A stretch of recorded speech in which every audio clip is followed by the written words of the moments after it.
need a cue from you guys when you're ready. We're good. Good. Hi, my name is Stefan Roots, Mayor of the City of Chester, and today we are here because of a tragedy in our city. Last night around 7 p.m., we got a call that a 6-year-old slipped and fell into our creek during a time when the water was very high. The rainwaters from yesterday's tremendous rains come through Chester on its way to the Delaware River, and the creek was very rapid. We got to work right away with a lot of help from neighboring municipalities to do search and rescue. Because the event started at 7 p.m., there wasn't much time before dark to locate the little girl.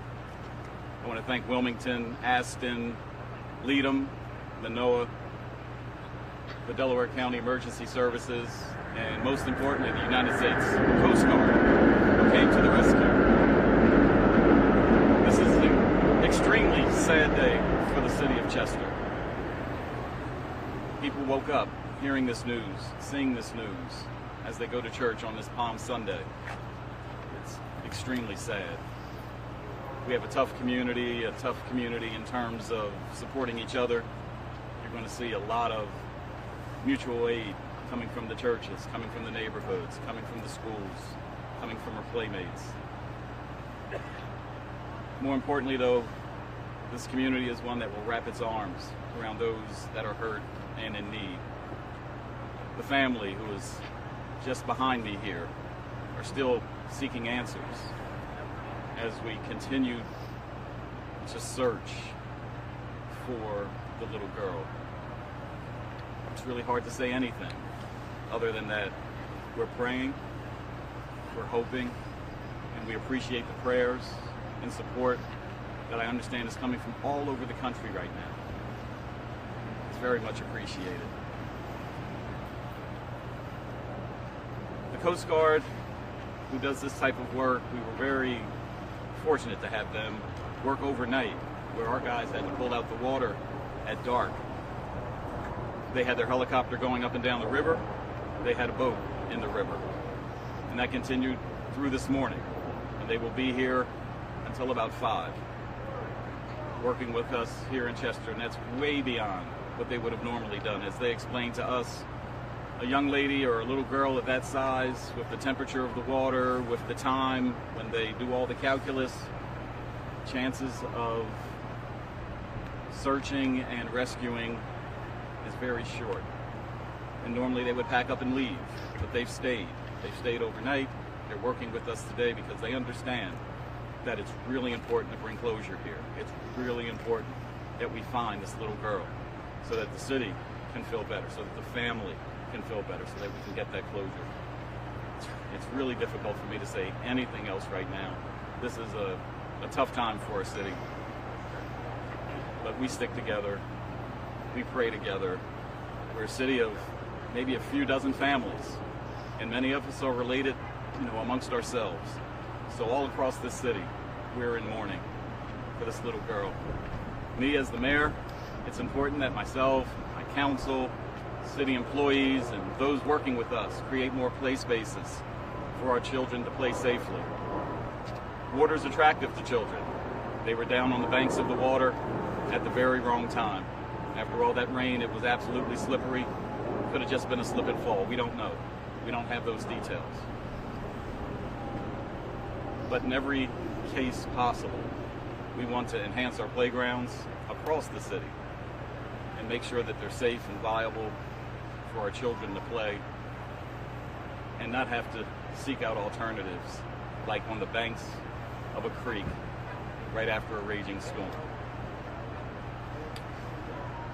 I'd like to have my fire commissioner come up, John Paul Shirley, just to give a little more technical details as to the rescue efforts that they've put forth, followed by the U.S. Coast Guard, who, they're still here, thank goodness. I think you absolutely need to hear from them. So let's start with our Fire Commissioner, Shirley. Good afternoon, everyone. As Mayor said, about 7 o'clock last night, Delaware County 911 Emergency Services Center received a 911 call for a juvenile who had fallen into the creek. Crews were dispatched and police arrived on scene within 2 minutes. Initially, there was a lot of conflicting reports as to the location and whether or not we had visual contact with the subject in the water. At that point, we requested the Delaware County Swiftwater Rescue Task Force, which brought in, as Mayor said, fire departments from surrounding municipalities that are trained and equipped to handle swiftwater rescue. Coast Guard was also contacted as well. We began a search both on the creek beds, swiftwater teams in the water, drones, the U.S. Coast Guard helicopter, and we had boats both in Chester Creek as well as Delaware River. About 10:30 last night, it was determined, just based on all the information that we had, that search efforts, given the conditions with the temperature, the time of night, the darkness, that we were going to temporarily cease the search operations on the fire department side. However, Coast Guard worked throughout the night, continuing even up until this morning when we resumed. Crews were out. We started flying drones at about 7 o'clock this morning. About 8 o'clock this morning, we had boats out on the Delaware River, and about 9 o'clock, we had boats back in Chester Creek. The initial crews were out there until about 12 o'clock. We had additional teams on standby. They've since switched out, so we have fresh sets of crews, fresh eyes, again, going up the Chester Creek and checking on both sides of the creek bank from where the subject went in all the way down to the mouth of the Delaware. We still have boats out on the Delaware River, and they're checking both the New Jersey and the New Jersey and Pennsylvania side of the Delaware River. As Mayor alluded to, this is no longer a rescue effort, it's a recovery effort, and we're going to be continuing to search until it starts to get dark out again, and at that point we will be ceasing all search efforts. Does anyone have any questions? When did the search transition from search and rescue to search and recovery? So we always had in the back of our mind, just based on the initial information, that it was going to be a recovery after 3 hours. That was basically the models that we were given. But that being said, we didn't want to give out hope because we were looking for that miracle.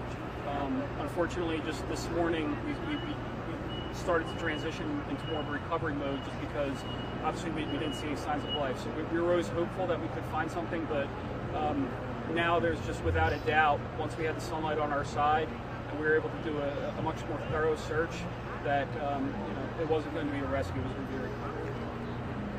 That's like a question from the Coast Guard. How far down the Delaware River is that search? I do know, I'll have the Coast Guard answer that. I do know we have searched basically from the Commodore Barry Bridge up to the mouth of the Chester Creek. And I'll also say this too, Wilmington did come up, Wilmington Fireboat 7 did come up and assist us. I want to say, I believe they started searching down by the refineries in Marcus Hook. And then they made their way up to the Commodore Barry Bridge. And that's where they met up with our boats last night. And how far is that? The most challenging part of the search is just the amount of area that we have to search. I mean, the Delaware River is very large. We've been up and down this creek. A lot of trees and debris are in the water, but just the overall area. Last night, during some of our initial assessments, we timed it from the time that the young girl fell into the creek. She probably would have been at the mouth of the Delaware River within 9 minutes. So we don't even know with the time for the 911 call to be placed and all that other stuff. If she wasn't hung up somewhere along the creek bank, she might have already been in the Delaware when we were just getting on scene. So the most challenging thing again was just the large area last night with the darkness. And the swift moving water last night.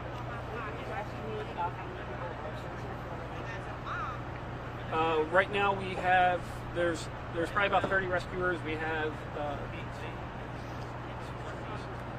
we probably have about 15 to 20 people in boats right now. There's 5 boats out in the water, or well, 6 including Coast Guard as well as a helicopter. What does the rest of the day look like? We're just going to continue to just go over again from where she went in at to the mouth of the Delaware, and then just based on some projections of currents that the Coast Guard gave us, kind of some ideas along the shorelines of the Delaware River where we should be searching. But again, we're going to continue to go up and down. We have fresh sets of eyes on it now, so we're hoping that someone can see something that someone didn't see earlier. If you don't mind, what point? Last night it was around 10:30. Suspended. Yeah, well, so last night she went at 7, and the survivability model was about 3 hours. That's why we stayed till about 10 o'clock. And again, we were still looking for that miracle this morning.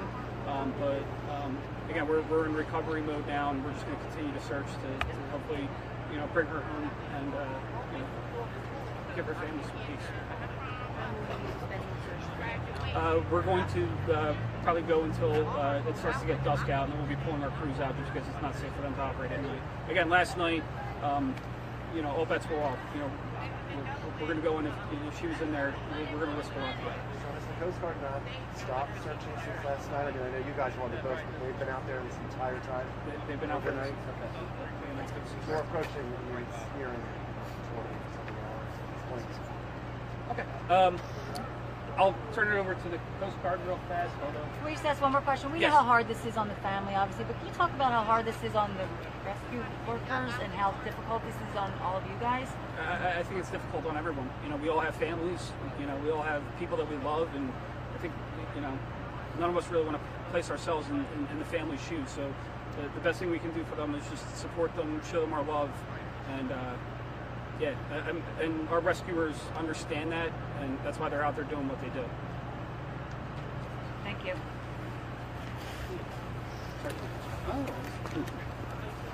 Good afternoon, all. My name is Captain Rob Rivera. Last name Rivera, R-I-V-E-R-A.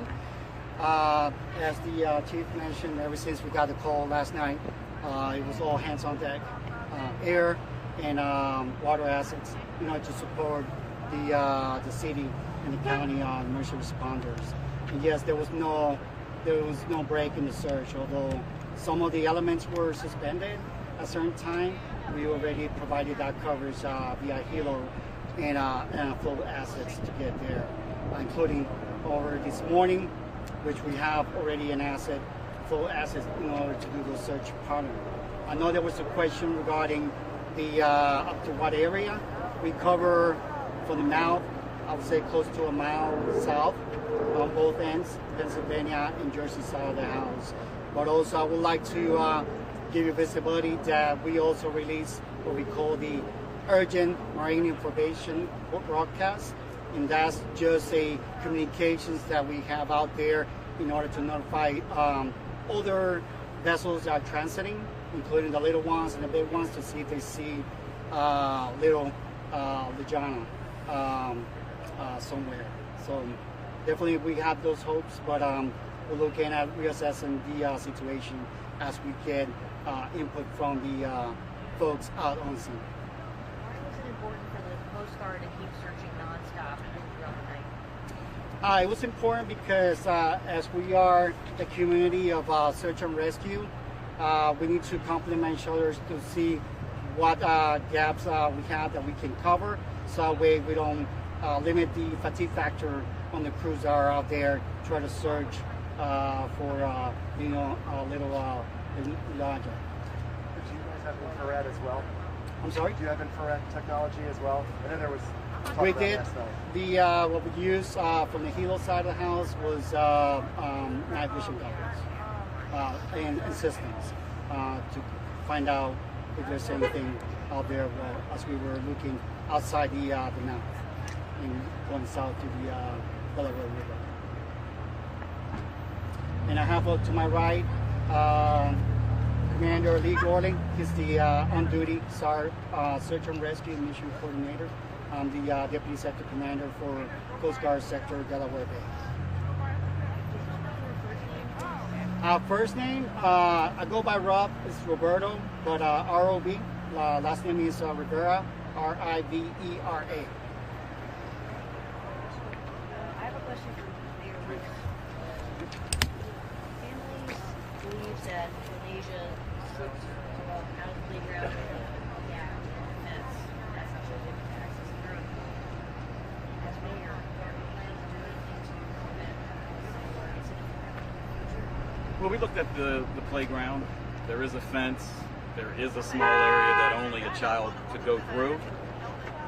That does exist, so we're not going to deny that.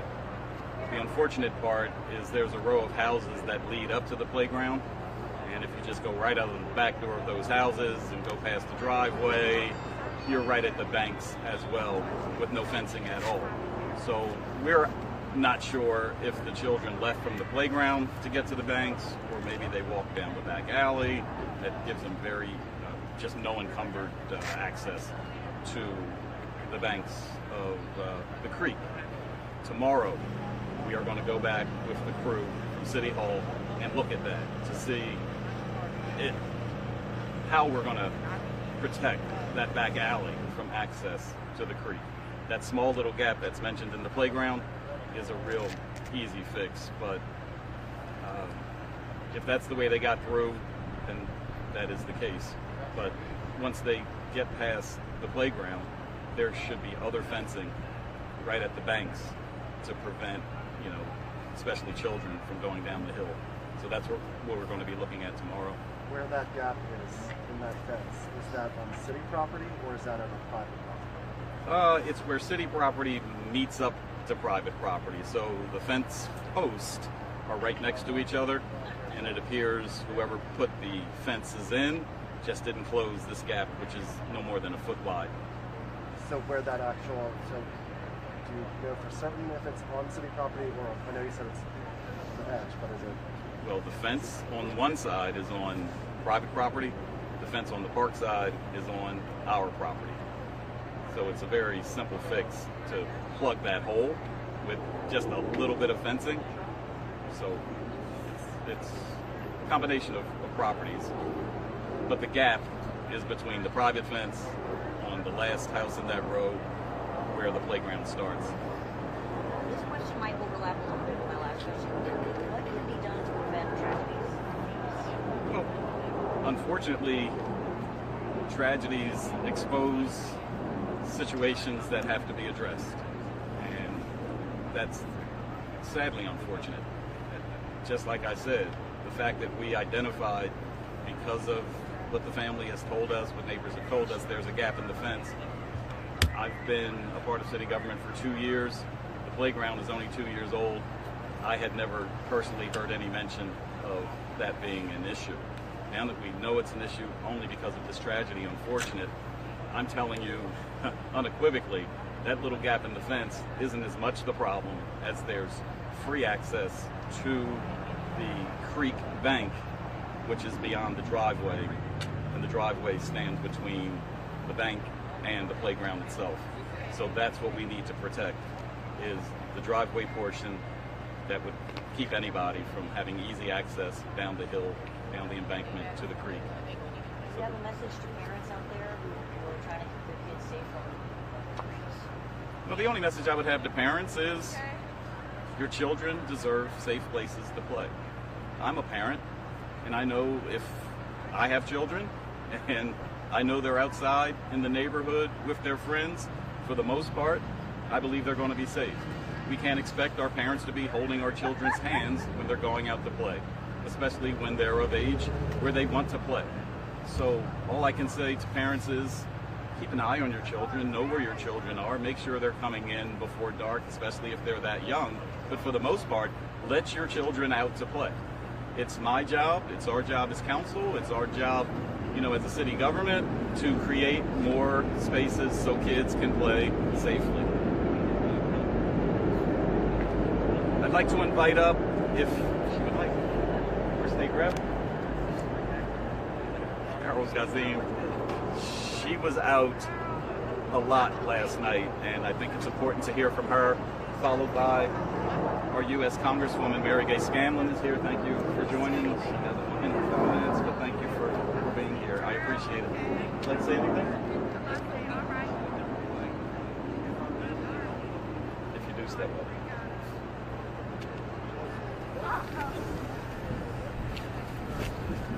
My name is State Representative Carol Kazim. This is Councilwoman Tamika Gibson. I brought Councilwoman Gibson up here because she was out here late last night. I apologize. I look like this. It's pretty much just how, through the night, and it's just a tragedy. The family's here to the left. It really has to endure and feel everything that's going on here. As a mother, it's just difficult. When they called it to end yesterday, I spoke to the commissioner and I thanked the tremendously for staying all night. Because I just didn't feel comfortable with a 6-year-old out there and not knowing. So, Councilman, do you have anything to add? We thank all the responders for coming out and staying here to make sure that we can recover the body of the young lady who was being searched for. Our prayers are with the family. Chester Police chaplains are here for the family. There are a number of ministers and pastors that are extending their help to the family, and we thank them for that. We just ask that you guys all keep the family in your prayers during this time, and also keep the city in your prayers as well during this time. Thank you and all of the first responders once again for everything that they did, even up to this point. They're still out there right now, so we ask you to also keep them in your prayers. We also have families to go to as well.